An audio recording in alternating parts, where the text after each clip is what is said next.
از صدام شاه ما در ملمونی وقف کردیم اینا.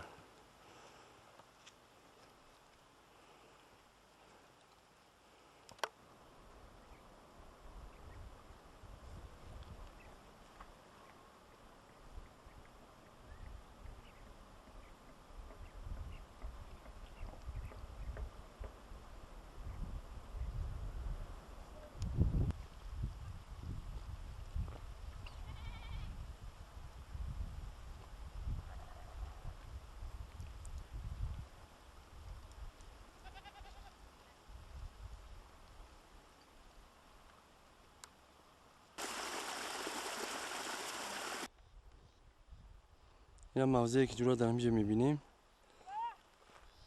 جهر میردرواز میگن، در پشتی قشلاق بینگه میردرواز.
تماشابینان عزیز، ای دهه هویتک سر کرده ای نمیریم.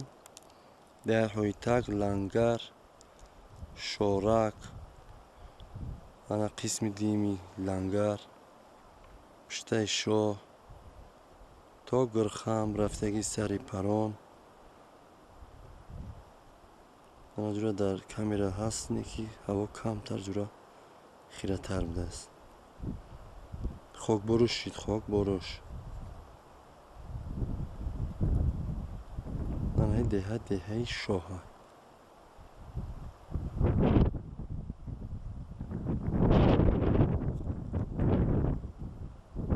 دهه حاتم عوضوف.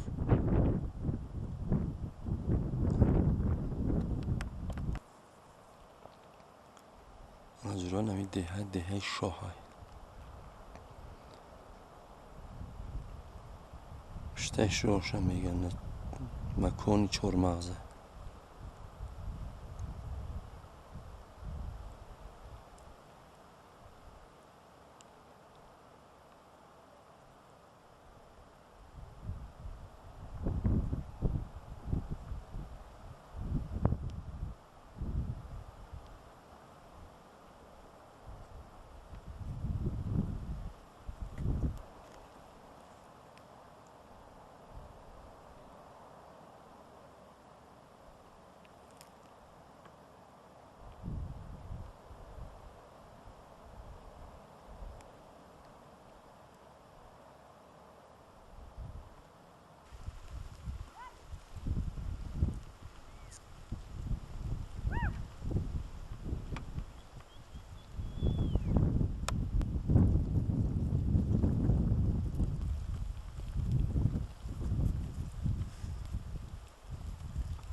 سه بزنی بچه ها مولخش رو نگاه کنی ها؟ ما میخوام ببینم نصیب باشه